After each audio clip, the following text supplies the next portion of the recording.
الله الرحمن الرحيم. الحمد لله والصلاة والسلام على رسول الله وبعد. يقول الله عز وجل: يا أيها الذين آمنوا كلوا من طيبات ما رزقناكم واشكروا لله إن كنتم إياه تعبدون. ويقول النبي صلى الله عليه وسلم: يأتي على الناس زمان لا يبالي المرء ما أخذ منه من الحلال أم من الحرام. محترم بھائیوں، آج کا جو خطبہ تھا وہ بہت ہی اہم موضوع پر تھا۔ آج کے خطبے کا عنوان وہ یہ تھا کہ ہم پرہیزگار بنیں، تقوی شعار بنیں، اور سماج اور معاشرے میں کوئی بگاڑ اور برائی دیکھیں اس کو اصلاح کے لیے کوشش کریں۔ سماج میں کوئی فساد دیکھیں، کوئی بگاڑ دیکھیں تو اس کی اصلاح کی ہم کوشش کریں، یہ آج کا موضوع تھا۔ اور آج کل ہم غور کرتے ہیں، دیکھتے ہیں تو سب سے بڑی بگاڑ یا سب سے بڑا فساد سماج اور معاشرے میں کس تعلق سے ہوتا ہے؟ مال کے تعلق سے۔ انسان نہیں دیکھتا کہ حلال سے کما رہا ہوں یا حرام سے کما رہا ہوں، کس کا مال ہے، کس کا حق ہے، بس ہمارا ہاتھ وہاں پہنچ رہا ہے، چھین لیں گے چاہے جس کا بھی ہو، یتیم کا ہو، غریب کا ہو، مسکین کا ہو، ہمارا ہاتھ وہاں پہنچ رہا ہے، ہم چھین لیں گے، ہمارا پیٹ بھرتا ہے، باقی کسی کی پرواہ ہمیں نہیں ہے۔ یہ آج کل لوگوں کا رجحان اور طریقہ ہو گیا ہے۔ شیخ نے کہا کہ ہمیں اپنے سماج اور معاشرے میں موجود فساد اور بگاڑ کی کوشش کرنی چاہیے۔ شیخ نے کہا: اے اللہ کے بندو، میں آپ کو اور خود اپنے آپ کو اللہ رب العالمین کے تقوی اور پرہیزگاری کو اپنانے کی وصیت کرتا ہوں۔ جیسے کہ اللہ رب العالمین نے ارشاد فرمایا: جو اللہ رب العالمین کی اطاعت کرتا ہے، رسول صلی اللہ علیہ وسلم کی اطاعت کرتا ہے اور اللہ رب العالمین سے ڈرتا ہے، تقوی اختیار کرتا ہے، تو وہی لوگ کامیاب ہونے والے ہیں۔ اس کے بعد شیخ نے کہا کہ لوگوں، تم جان لو کہ دین اسلام اخلاق عالیہ کا دین ہے، یعنی بلند اخلاق کا دین ہے، اور اچھے اور بہتر اقوال کا دین اسلام ہے۔ دین اسلام کے معاملات بہت ہی بلند ہیں۔ مطلب یہ ہے کہ ہم ان صفات سے متصف کریں اپنے آپ کو، اس طرح سے کہ ہم اچھے اخلاق والے بنیں، اچھے اقوال والے بنیں، اچھے معاملات والے بنیں۔ اللہ کے رسول صلی اللہ علیہ وسلم نے ارشاد فرمایا ہے کہ بے شک اللہ رب العالمین کریم ہے، اور اللہ رب العالمین بلند اخلاق کو پسند کرتا ہے، اور برے اخلاق کو اللہ رب العالمین ناپسند کرتے ہیں۔ ان اللہ کریم یحب الکرم ومعالی الاخلاق ویکرہ سفسافہ۔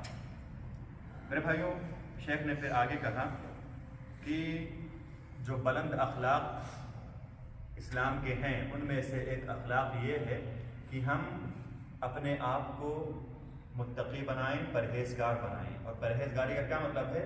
کہ ہم وہی کھائیں جو ہم نے حلال طریقے سے کمایا ہے، اور ہم وہی کمائیں جو ہم حلال طریقے سے کما سکتے ہیں۔ یہ نہیں کہ جہاں تک ہمارا مال ہاتھ پہنچے، جہاں تک ہماری طاقت ہو، استطاعت ہو، ہم جو بھی کسی کا بھی مال آئے اس کو ہڑپ لیں، اس کو کھا لیں، ایسا نہیں ہونا چاہیے۔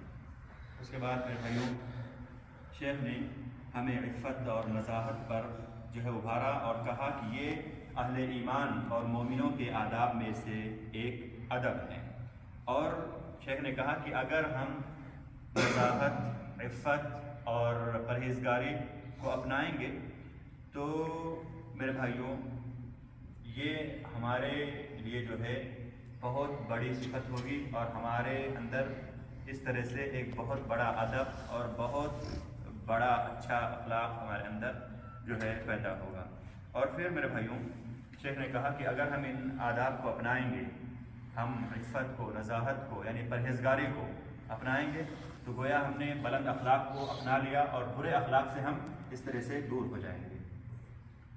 اللہ رب العالمین نے میرے بھائیوں ہمیں قرآن مجید میں متعدد مقامات پر حلال کھانے کی ترغیب دی ہے، اور حرام سے دور رہنے کی ترغیب دی ہے، اور کہا ہے کہ حلال کھانا یہ مومنوں کی صفت ہے، اور حرام کھانا یہ اللہ کے نافرمان بندوں کی صفت ہے۔ تو ہمیں فیصلہ کرنا ہے، ہم اللہ کے نافرمان بندے بننا چاہتے ہیں یا فرما بردار بندے بننا چاہتے ہیں، مومن اور مسلمان بننا چاہتے ہیں۔ اللہ رب العالمین نے ارشاد، جیسے کہ میں نے آپ کے سامنے وہ آیت پڑھی ہے، اللہ تعالیٰ نے فرمایا یا ایھا الذین آمنوا، اس کا کیا مطلب ہے؟ اے لوگوں جو ایمان لائے۔ کیا کہا اللہ رب العالمین نے؟ کلوا من طیبات ما رزقناکم واشکروا للہ ان کنتم ایاہ تعبدون۔ تم کون سا رزق کھاؤ جو پاکیزہ رزق حلال اللہ رب العالمین نے تمہیں دیا ہے، اور تم اللہ رب العالمین کا شکر ادا کرو۔ اللہ رب العالمین نے تمہارے اوپر مردار کھانے کو حرام قرار دیا۔ مردار کیا ہوتا ہے؟ جیسے کوئی بکری کسی پل کے نیچے مری پڑی ہوئی ہے، کسی نے پھینک دیا، اس کو جا کر کے ہم اٹھا کے لا کے پکا کے کھا سکتے ہیں؟ نہیں کھا سکتے ہیں۔ تو اللہ رب العالمین نے کہا کہ تم پر مردار کو، یعنی اس طرح کے جو جانور ہوتے جو کہیں مرے پڑے ہیں، ان کو ہم جو ہے نہیں کھا سکتے، اس کو ہم نے تم پر حرام کیا ہے۔ والدم، اور خون کھا سکتے ہیں، خون پی سکتے ہیں کسی جانور کا؟ نہیں، وہ بھی حرام اللہ رب العالمین نے کیا ہے۔ ولحم الخنزیر، اور اللہ رب العالمین نے ہم پر خنزیر کے نعوذ باللہ گوشت کو بھی حرام قرار دیا ہے۔ جو غیر مسلم ہیں وہ کھاتے ہیں، ہے نا، کیا ان کے لیے وہ حلال ہے؟ وہ ہر چیز میں اللہ رب العالمین نافرمانی کرتے، چھوٹی سی نافرمانی، اللہ کے ساتھ شرک کرتے تو چھوٹی سی نافرمانی۔ تو مسلمان کو اللہ رب العالمین نے ایمان کی دولت دے کر کے بہت بڑا احسان کیا ہے، اور اللہ رب العالمین نے اسے جانوروں کی صفوں سے اٹھا کے اللہ رب العالمین نے اشرف المخلوقات بنا دیا ہے۔ اور جو مسلمان نہیں ہیں وہ کچھ بھی پاتے ہیں، کچھ بھی کھاتے ہیں، گندا ہو اچھا ہو، کوئی ان کو پرواہ نہیں ہوتی۔ تو ہمیں میرے بھائی اپنے اسلام پر فخر کرنا چاہیے، ہمیں اپنے اسلام پر فخر کرنا چاہیے کہ اللہ رب العالمین نے ہمیں اتنا مکمل اور شامل اور ہر چیز کو جو ہے مشتمل دین عطا کیا ہے۔ اللہ تعالیٰ ہمیں دین اسلام کو سمجھنے کے، دین اسلام پر عمل کرنے کی توفیق فرمائے۔ اور آگے اللہ رب العالمین نے فرمایا کہ اللہ رب العالمین نے اس جانور کو بھی حرام قرار دیا ہے جسے غیر اللہ کے نام پر ذبح کیا جائے۔ غیر اللہ کے نام پر ذبح کا مطلب جیسے قبروں پہ جا کر کے ہم ذبح کرتے ہیں کہ فلاں بابا کے لیے یا فلاں چیز کے لیے فلاں جو ہم جا کے ذبح کرتے ہیں، مرغا چڑھاتے ہیں اور یہ چڑھاتے ہیں، وہ سب بھی کھانا کیا ہے؟ حرام ہے مسلمان کے اوپر۔ اس کے بعد اللہ رب العالمین نے ارشاد فرمایا فَمَنِ اضْطُرَّ غَيْرَ بَاغٍ وَلَا عَادٍ فَلَا إِثْمَ عَلَيْهِ إِنَّ اللَّهَ غَفُورٌ رَحِيمٌ۔ یہ ساری چیزیں اللہ رب العالمین نے بیان کی ہیں، مردار، خون، سور کا گوشت، اور جو اللہ کے علاوہ کسی اور کے نام پر ذبح کیے گئے جانور، ان کو اللہ تعالیٰ نے حرام کیا ہے۔ پھر آگے کہا ہے کہ ایک صورت میں انسان کے لیے جائز ہو سکتی ہے، جب وہ بالکل مرنے والا ہو، کوئی اور چارہ اس کے پاس نہیں ہو، یعنی مجبوری، بالکل مجبوری کی حالت میں، اور اتنا ہی جتنے سے اس کی جان بچ سکے۔ اس کا مطلب کیا ہے؟ کھانا ہے نہیں کھانا ہے، لیکن کبھی انسان کے پاس کچھ اور نہ ہو، انسان بالکل مرنے والا ہو، تو اتنی مقدار میں جو ہے انسان مجبوری کے طور پر استعمال کر سکتا ہے جتنے سے اس کی جان بچ جائے۔ یہ نہیں کہ اب ایک جو ہے تھوڑا سا کھایا، اس کے بعد مزہ آنے لگا اور کھاؤں، نہیں، بس ذرا سا جتنے سے آپ کی جان بچ سکے، اس سے حد سے آپ کو تجاوز نہیں کرنا۔ تو اللہ رب العالمین نے فرمایا یا ایھا الذین آمنوا کلوا من طیبات ما رزقناکم واشکروا للہ ان کنتم ایاہ تعبدون انما حرم علیکم المیتۃ والدم ولحم الخنزیر وما اہل به لغیر اللہ ومن اضطر غیر باغ ولا عاد فلا اثم علیہ ان اللہ غفور رحیم۔ اس کے بعد میرے بھائیوں، شیخ نے کہا کہ مال کا بہت بڑا مقام ہے، مال بہت اہم چیز ہے۔ ہم لوگ کہتے ہیں کہ مال ہاتھ کا میل ہے، نہیں، مال نہیں ہے تو ہماری زندگی نہیں ہے۔ مال ہاتھ کا میل ہے جو کہتے ہیں نا، وہ بیوقوف ہیں، پاگل لوگ ہیں وہ۔ مال کے بغیر زندگی، یہاں ہم آئے کیوں ہیں؟ ہاتھ کا میل ہوتا تو گھر پہ ہی چھڑاتے رہتے نا، ہے کہ نہیں؟ ہاتھ کا میل اگر ہوتا، مال پیسہ، تو ہم گھر پہ چھڑاتے رہتے، یہاں کیوں آتے؟ تو مال کا بہت بڑا مقام ہے بھائی، لیکن ہم دیکھیں گے کہ مال حلال طریقے سے کیسے کمائیں، مال حلال طریقے سے کیسے کمائیں، کیونکہ ہم نے جانا ہے پچھلے دروس میں کہ اللہ رب العالمین ہم سے پوچھیں گے کہ ہم نے مال کو کمایا کہاں سے ہے اور خرچ کہاں پہ کیا ہے۔ تو مال کی بہت اہمیت ہے انسان کی زندگی میں، مال ہی سے ہماری زندگی قائم ہے، اور اگر مال نہیں ہے میرے بھائیوں تو ہم زندہ نہیں رہ سکتے۔ کیا کھائیں گے، کیا پئیں گے، کیسے یہاں وہاں جانے کے لیے جو ہے ہم انتظام کریں گے؟ تو مال کا بہت بڑا مقام ہے، اور مال کی ہمیں حفاظت کرنی چاہیے۔ یہ نہیں کہ مال ہم کمائیں، اس کے بعد جو ہے ہم کہیں بھی پھینک دیں، کہیں بھی رکھ دیں، یا صدقہ اور خیرات کرنا ہے تو کسی کو بھی صدقہ اور خیرات دے دیں، نہیں۔ دیکھیں مستحق کون ہے، مستحق کون ہے، کون سی جگہ سے یعنی جو مستحقین ہیں ان تک پہنچ سکتا ہے، ایسے جگہوں پر ہم صدقہ کراتے ہیں. یہ نہیں کہ کسی کو بھی دے دیں اس کے بعد کوئی جو چندہ کر رہا ہے وہ جا کے خود کھا لے. ہم اس کو کھانے کے لیے نہیں دے رہے نا، ہم غریبوں مسکینوں کے لیے دے رہے ہیں. تو ہم جب کسی کو چندہ دے رہے ہیں، کسی کو کچھ پیسہ دے رہے ہیں، کسی کو تبرع دے رہے ہیں، تو ہم کیا کریں؟ دیکھیں کہ کس کو ہم دے رہے ہیں. کیا ہمارا دیا ہوا پیسہ اس آدمی کے ذریعے سے جو مسکین ہیں، غریب، ان تک پہنچے گا یا نہیں پہنچے گا؟ یہ مال کی حفاظت کا جو ہے طریقہ ہے کہ ہم جب مال و دولت کمائیں تو اس کی حفاظت کریں. خود اپنے جو مال ہمارے پاس ہے اس کی بھی حفاظت، یہ نہیں کہ کہیں سڑک پہ پھینک دیں اس کے بعد بولیں کہ اللہ تعالیٰ حفاظت کرے گا. اپنی حفاظت کریں، اس کے بعد اللہ رب بھروسہ کریں. اور اسی طرح سے اگر ہمیں چندہ دینا ہے، اگر ہمیں کسی کو تبرع دینا ہے، کسی کو للہ زکوٰۃ کرنا ہے، تو ہم کیا کریں گے؟ دیکھیں گے کہ ہم کس کو دے رہے ہیں. یہ نہیں کہ دیے فلاں صاحب کو اور فلاں صاحب نے اپنی گاڑی خرید لی، فلاں صاحب نے اپنا بنگلہ بنوا، جیسے آج کل ہوتا ہے، بہت ہوتا ہے کہ نہیں ہوتا ہے. تو ہمیں دیکھنا چاہیے کہ ہاں یہ صاحب کر کیا رہے ہیں. مالک ہم سے 10-50 لیتے ہیں، ایسے 10-50 100 لوگوں سے لے لے، بہت سارا پیسہ ہو، اس کا جا کے نئی مرسیڈیز جو نئی ماڈل کی گاڑی آتی ہے وہ جا کے خرید رہے ہیں. آج کل بہت ایسا ہوتا ہے جو چندہ کرنے کے لیے لوگ ہوتے ہیں، اللہ ماشاء اللہ بہت سارے لوگ ایسے ہوتے ہیں جو ایک جو ہے حلالہ بھی اپنے لیے استعمال نہیں کرتے. الحمدللہ بہت سارے ایسے لوگ بھی ہیں، لیکن اکثر لوگ ایسے ہی ہیں جن کو ہم پیسہ دے دیں، اس کے بعد جا کر کے وہ اپنے پیسے استعمال کرتے ہیں، وہ غریبوں مسکینوں تک نہیں پہنچتا ہے. تو میرے بھائیوں، شیخ نے کہا کہ ہمیں چاہیے کہ ہم اپنے مال و دولت کی حفاظت کریں. اور میرے بھائیوں، یہ مال جو ہے، یہ ضروریات خمس جو ہے، زندگی گزارنے کی جو 5 ضروریات ہیں، جیسے عقل کی حفاظت، دین کی حفاظت، عزت کی حفاظت، اس میں سے کیا ہے؟ مال کی بھی حفاظت ہے. تو ہمیں چاہیے کہ ہم مال کی حفاظت پر خصوصی توجہ دیں. میرے بھائیوں، اللہ رب العالمین نے ہمیں اچھے کام کرنے کا حکم دیا ہے، برائیوں سے رکنے کا حکم دیا، اور ہمیں برائیوں سے لوگوں کو روکنے کا بھی حکم دیا ہے. اور اللہ تعالیٰ نے ہمیں یہ بھی حکم دیا ہے کہ ہم کسی ایسے کام کا سبب نہ بنے جس پر لوگوں کو ظلم ہوتا ہو، جس کی وجہ سے لوگوں پر ظلم ہوتا ہو، اور جس کی وجہ سے لوگوں میں جو ہے فساد یا جو ہے بگاڑ پیدا ہوتا ہو. اس کے بعد میرے بھائیوں، شیخ نے کہا کہ اللہ رب العالمین نے ہمیں قرآن مجید متعدد مقامات پر حلال کمانے اور حلال طریقے پر حلال کاموں کے لیے رزق کو اور پیسے کو اور مال کو استعمال کرنے کی تلقین کی ہے. نبی پاک صلی اللہ علیہ وسلم نے ایک جگہ ارشاد فرمایا کہ لوگوں، تم یاد رکھو کہ ایک موقع ایسا آئے گا، ایک زمانہ ایسا آئے گا، ایک وقت ایسا آئے گا کہ جہاں پہ انسان کوئی پرواہ نہیں کرے گا مال اس کے پاس کہاں سے آ رہا ہے، کس طریقے سے آ رہا ہے. مال حلال طریقے سے آ رہا ہے یا حرام طریقے سے، انسان پرواہ نہیں کرے گا. اس کا مطلب کیا ہے؟ ہم پرواہ نہ کریں کہ ہم مال کہاں سے کما رہے ہیں؟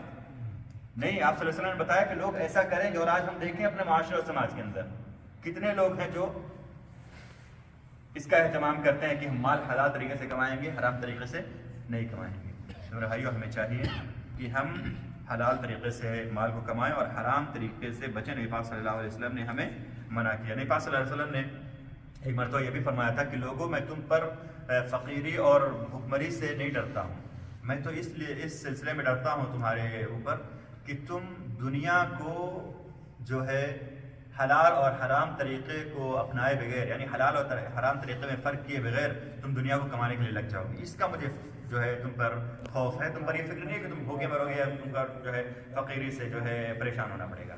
یعنی آپ صلی اللہ علیہ وسلم نے اشارہ کیا اس میں کہ ہم دیکھیں کہ ہم مال کہاں سے کما رہے ہیں، حلال سے یا حرام سے. اگر حلال سے کما رہے ہیں تو ٹھیک ہے، جتنا بھی آپ کما سکتے ہیں پوری دنیا آپ کما لیں، قارون کا خزانہ آپ اکٹھا کر لیں. لیکن اگر آپ جو ہے حرام سے کما رہے ہیں تو یاد رکھیں، اگر اللہ تعالیٰ آپ کو دے بھی رہا ہے، یہ اللہ رب العالمین کی طرف سے آپ کو استدراج ہے. آپ کو اللہ تعالیٰ ڈھیل دے رہے ہیں، آپ کی رسی کو اللہ تعالیٰ ڈھیل دے رہے ہیں. اور جب پکڑیں گے اللہ رب العالمین تب پھر اللہ رب العالمین سے کوئی آپ کو اور ہم کو جو ہے چھڑانے والا اور بچانے والا نہیں ہوگا. اس کے بعد میرے بھائیوں، اللہ رب العالمین نے جو قرآن مجید میں بہت ساری باتیں ہمیں بتائی ہیں حلال کمانے کے تعلق سے، ان کو شیخ نے ذکر کیا اور ان باتوں پر ابھارا جو اللہ رب العالمین نے اور رسول اللہ صلی اللہ علیہ وسلم نے ہمیں تعلیم دی ہے. اور پھر کہا کہ لوگوں، اللہ رب العالمین جو ہے قیامت کے دن ہم سے ہمارے تمام زندگی کے احوال کے بارے میں پوچھیں گے، ہمارے عمر کے بارے میں پوچھیں، ہم نے کہاں گوایا، ہمارے زندگی کے بارے میں پوچھیں گے، ہم نے کیسے زندگی میں عمل کیا، ہمارے علم کے بارے میں پوچھیں گے، ہمارے مال کے بارے میں پوچھیں گے، کہاں کمایا اور کہاں جو ہے ہم نے اس کو صرف کیا۔ اور میرے بھائیوں، شیخ نے یہاں پہ بات یہ کہی کہ آج کل ہم جو دیکھتے ہیں کہ بہت سارے ادارے کھلے ہوئے ہیں، بہت سارے جو ہے خیراتی فنڈ جمع کیے جاتے ہیں، ان میں اگر ہم کوئی غلطی دیکھیں تو یہاں کے حکومت نے الحمدللہ بہت ہی اہم انتظامات کیے ہیں۔ اگر کہیں ہم دیکھ رہے ہیں کہ پیسہ آ رہا ہے کہیں سے اور وہ جا رہا ہے کہیں پہ اور اس کا غلط استعمال ہو رہا ہے، تو ہم اس جو ہے ہیلپ لائن پہ یا نمبر پہ فون کر کے ہم بتا سکتے ہیں کہ ہاں اس جگہ سے پیسہ آ رہا ہے اور جا کہیں اور رہا ہے، اور جن کے لیے آ رہا ہے ان کو وہ پیسہ یا وہ جو ہے فنڈ جو ہے ان تک نہیں پہنچ رہا ہے۔ تو شیخ نے کہا کہ یہ بہت ہی جو ہے اس حکومت کا اہم کام ہے، تاکہ لوگ جو ہے اس طرح کے اعمال سے، اس طرح کے افعال سے، جس سے لوگوں کا مال جو ہے خراب ہو، لوگوں کے مال کا غلط استعمال ہو، اس سے بچا جا سکے۔ اس لیے اس حکومت نے یہ بہت اچھا قدم اٹھایا۔ تو ہمیں دیکھنا چاہیے کہ کہاں پہ جو ہے مال کو مختلف بہانوں سے باطل طور پر کھایا جا رہا ہے، کہاں پہ رشوت لی جا رہی ہے، کہاں پہ جو ہے اور دیگر برائیاں مالی طور پر پائی جا رہی ہیں۔ ان سب کے بارے میں شیخ نے کہا کہ ہمیں چاہیے کہ ہم دھیان دیں اور ہم جو ہے لوگوں کو جو ہے آگاہ کریں، اور لوگوں کے مال کی حفاظت ہماری ذمہ داری ہے۔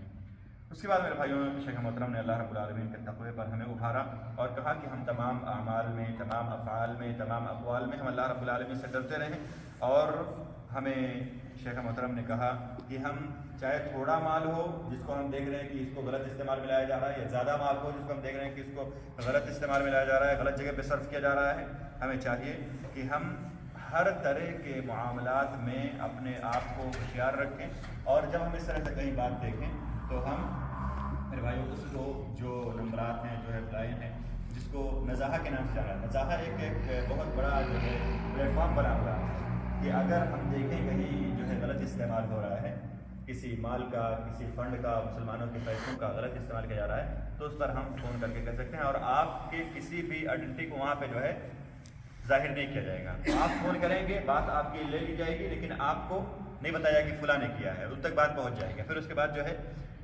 جو اجراءات ہوں گے وہ کیے جائیں گے۔ تو میرے بھائیوں، اس حکومت یہ ساری باتیں ہمارے ممالک میں نہیں ہیں، الحمدللہ اس ممالک، اس مملکت کے اندر، مملکت سعودی عرب کے اندر یہ جو ہے انتظامات ہیں، تو ہمیں چاہیے کہ ہم یہاں کے لوگوں کا تعاون کریں ہر طرح سے، اور ہمیں چاہیے کہ ہم اس مملکت کے لیے دعا کرتے ہیں کہ اللہ رب العالمین اس مملکت کو تا دیر قائم رکھے۔ یقیناً میرے بھائیوں، ہم جان لیں یہ مملکت مسلمانوں کا ایک قلعہ ہے، مسلمانوں کا ایک قلعہ ہے یہ مملکت۔ اللہ رب العالمین سے دعا ہے کہ اللہ رب العالمین اس کو تا دیر قائم و دائم رکھے، اور اللہ رب العالمین اس ملک کو ہمیشہ اپنے حفظ و امان میں رکھے، یہاں کے لوگوں کو اپنے حفظ و امان میں رکھے، اور ہر طرح کے شر، فساد اور حسد اور جو ہے مکروہ سے اللہ رب العالمین اس مملکت کو، یہاں کے لوگوں کو محفوظ رکھے۔ میرے بھائیوں، اس کے بعد شیخ محترم جیسے کہ ہم نے جانا دعا کی، اور دعا کے بیچ میں ایک دعا بارش کے لیے بھی تھی، جس میں ہم نے میرے بھائیوں دیکھا کہ شیخ نے تمام دعاؤں پر ہاتھ نہیں اٹھایا، لیکن جو بارش کی دعا تھی وہاں پر شیخ محترم نے ہاتھ اٹھایا تھا۔ تو ہمیں چاہیے میرے بھائیوں کہ ہم جو نبی پاک صلی اللہ علیہ وسلم کی سنتیں ہیں، جو نبی پاک صلی اللہ علیہ وسلم کے فرامین ہیں، ان کو سمجھیں، اور ان پر جو ہے ہم خود بھی عمل کریں، لوگوں کو بھی عمل کرنے پر ہمیں ابھاریں۔ تو آج جو ہے تھوڑا لمبا ہو گیا خطبے کا ترجمہ، انشاءاللہ بس اسی پر اکتفا کرتے ہیں۔ اگلے جمعہ کو انشاءاللہ ہم جو ہمارا درس کا سلسلہ چل رہا تھا اس کو بھی باذن اللہ ہم آگے بڑھائیں گے، اللہ تعالیٰ ہم سب کو توفیق دے۔ یہاں پہ ایک تنبیہ میں کر دوں کہ انشاءاللہ اگلے ہفتے ہم لوگ جو پچھلے جو دروس جو ہم پڑھے ہیں، چاہے وہ تیمم کا طریقہ ہو، غسل کا طریقہ ہو، یا مسائل الخفین کی بات ہو، یا اور جو باتیں ہیں ہم لوگوں نے جو پڑھا ہے، اس کے بارے میں اگلے جمعہ کو انشاءاللہ امتحان ہوگا، یہیں پر ہم بیٹھیں گے، سوالات کے جواب دیں گے، انشاءاللہ ان کو قیمتی انعامات سے بھی نوازا جائے گا۔ ٹھیک ہے بھائی، انشاءاللہ تو آپ بھی آئیں، اپنے احباب کو بھی لے کر آئیں، اور جو ہے باتیں سنی جائیں، سیکھی جائیں، ان پر وہ جو ہے لوگوں میں عام ہو، یہ ہمارا مقصد ہے۔ اور دیکھا یہ جاتا ہے کہ جب بتایا جائے کہ آج امتحان ہے نا امجد، تو لوگ بھاگ جاتے ہیں، لوگ نہیں آتے ہیں۔ تو میرے بھائیوں، امتحان کا مطلب یہ نہیں کہ آپ کو پریشان کیا جائے گا، نہیں، امتحان کا مطلب یہ ہے کہ آپ کو بتایا جائے گا اور آپ کی یاد دہانی کرائی جائے گی۔ بھاگنے کی ضرورت نہیں ہے، انشاءاللہ سارے لوگ آئیں اور سارے لوگ انشاءاللہ مستفید ہیں۔ بارک اللہ فیکم۔ امتحان کا مطلب یہ نہیں کہ جیسے مدرسے میں تھا فیل کر دیا جائے گا، اس کے بعد لوگوں کے سامنے بتایا جائے گا، نہیں، آپ سے سوال ہوگا، آپ نہیں بتا پائیں گے، تو ہم دوسرے سے پوچھیں گے، آپ کو اس سے جو ہے پتہ چل جائے گا، ہے کہ نہیں؟ یا میں ہی آپ کی تھوڑی مدد کروں گا جس سے آپ کے ذہن میں جو باتیں اٹکی ہوئی ہوں گی وہ نکل جائیں گے انشاءاللہ، ہے کہ نہیں؟ تو یعنی امتحان کا مقصد یہ ہے کہ بات سے آپ ڈرے نہیں اور بھاگے نہیں. اس کا مطلب یہ نہیں کہ آئیں ہی نہیں اگلے ہفتے، نہیں آئیں اور انشاءاللہ توفیق دے. ہم سب ساتھ میں مل کے سیکھنے والے ہیں. کوئی نہ یہاں پہ استاد ہے نہ کوئی یہاں پہ اسٹوڈنٹ ہے، سب ماشاءاللہ ہم سب استاد ہیں الحمدللہ، ہم سب جو ہے اسٹوڈنٹس ہیں الحمدللہ، ہم سب ایک ساتھ مل کے سیکھ رہے ہیں. آپ کو میں بتا رہا ہوں، میں آپ سے سیکھ رہا ہوں الحمدللہ. ٹھیک ہے؟ تو میرے بھائیوں، ہم جو باتیں یہاں پہ کہی جائیں، سیکھی جائیں، ان کو ہم سیکھیں، ان کو سمجھیں، اور جو ہے کبھی کبھار جو سوالات ہوں ان کے جوابات اگر ہم دیکھیں تو تشجیعی طور پر جو انعامات ہوں گے، ہم یہ نہیں کہتے کہ ہاں ہمیں اس کی ضرورت ہے، نہیں ضرورت ہے، لیکن تشجیعی طور پہ، خوشی کے طور پہ، ہے کہ نہیں؟ اللہ تعالیٰ ہم سب کو توفیق دے. بارک اللہ فیکم ولہذا واستغفر اللہ علی ولکم ولسائر المسلمین من كل ذنب انه هو الغفور. السلام علیکم ورحمۃ اللہ وبرکاتہ. جزاکم اللہ خیر. چچا آج آپ کی باری کا معذرت نہیں، پریشان کرنا آپ. بارک اللہ فیکم.